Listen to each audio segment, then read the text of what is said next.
Madam President, distinguished member of the court, my name is Andrian Rizky, Counsel for the Republic of South Africa.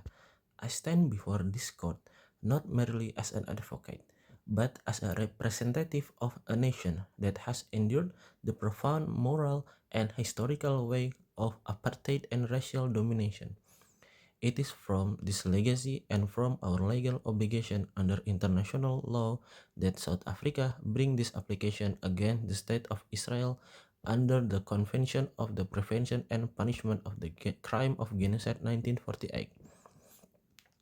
This court has jurisdiction pursuant to Article 9 of the Genocide Convention, which grants the ICJ authority over dispute between contracting parties relating to the interpretation, application, or fulfillment of the convention.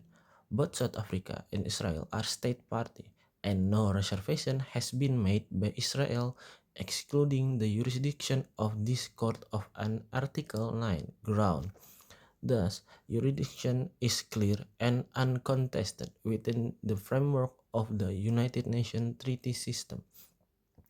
As a counsel, I must emphasize that South Africa approached this case under a state of obligation erga omnes partes, the duty of all parties to prevent genocide wherever it occurs, regardless of territorial or political affiliation. This principle has been affirmed by this court in the Bosnia and Herzegovina versus Serbia and Montenegro in 2007 judgment, where the court held that the duty preventing genocide arises that the moment a state become aware or should normally have been aware of a serious risk that genocide may be committed. As a state party to the convention, South Africa cannot remain indifferent in the face of credible evidence of a fact that fall within Article 2 of the convention. Measure requested. In seeking professional measure, we do not ask the court to decide on the merits today. We ask the court to recognize that the situation meets the threshold of plausible rights and plausible risk, as established in the Gambia versus Myanmar in 2020. Especially, South Africa requests that the court order Israel to immediately suspend military operation in the Gaza Strip that might fall within the scope of the genocide in convention, ensure the preservation of evidence related to alleged violation of the convention, prevent and punish direct and public incitement to genocide as required under Article 3, number C, allow unimpeded humanitarian access to civilians in Gaza consistent with UN Security Council resolution including UNSCR 2017-12 in 2023, calling for humanitarian corridor and protection of civilians. Article 2 of the Genocide Convention, President, South Africa assert that acts committed by Israel are capable of falling under Article 2, number A, number until E of the Genocide Convention. These acts include first, killing members of the protection group, Article 2, number A, publicly available in UN reports, including those from the UN Office for the Coordination of Humanitarian Affairs (OCHA) and UN Humanitarian Rights Office, indicate mass civilian casualty, including disproportionate number of women and children. 2. Causing serious bodily or mental harm, Article 2, number B. Prolonged bombardment, forced displacement, and deprivation of essential service, electricity, food, water, and medical care have created severe physical and psychological trauma among the civilian population, deliberately inflicting conditions of life calculated to bring about physical destruction, Article 3, number C. The near total blockade of destruction of civilian infrastructure and obstruction of humanitarian relief provide a plausible factual basis to argue that the condition imposed may lead to the physical destruction of part of the Palestinian population. And then, imposing measurement intended to prevent birth, Article 2, number D. The collapse of hospital system, denial of medical supply, and targeting of maternity towers may interfere with reproductive rights and safety. Number 5. Evidence of genocidal intent, mens rea.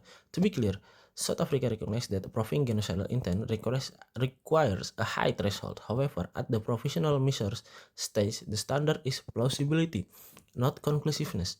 The court made this clear in the Gambia versus Myanmar. South Africa submit that intent can be inferred from statements by senior Israeli officials, including those calling for the mass destruction, removal, or erasure of a Gaza, policies and military tactics that deprive civilians of the means necessary for survival. Forced displacement order affecting over a million civilians, often with nowhere safe to flee. Systematic destruction of homes, school, hospital, and shelter. These indicators satisfy the plausibility threshold for genocidal intent at this stage. While this is a genocide case, the context also involves violation of other UN-based legal frameworks, including the UN Charter Article 24 and 25 regarding Security Council mandate to protect peace, the Fourth Geneva Convention 1949 relating to the protection of civilians under occupation, UN General Assembly Resolution 2625 1975 on the prohibition of the use of force. This instrument reinforced the protective obligation relevant to Article 2 and Article 3 of the Genocide Convention. Madam President or Mr. President, member of the court, South Africa, stressed that the purpose of professional measure is preventive, not punitive.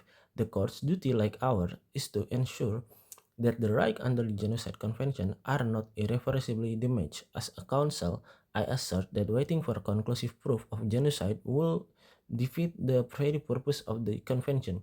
The Genocide Convention demands prevention before destruction becomes complete.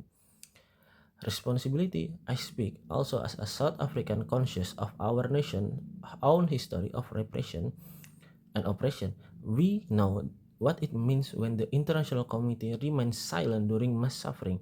Our legal and moral obligation compel us to act now, not out of political motivation, but out of fidelity to international law and to humanity himself. In conclusion, South Africa respectfully requests that the court grant the provisional measures we have outlined. The Genocide Convention is not a passive document, it is a binding legal instrument to design to protect human life. The court has the mandate and the responsibility to activate its protective function without delay. Madam President or Mr. President, distinguished judge, we trust the court will act with the urgency that situation demands. Thank you.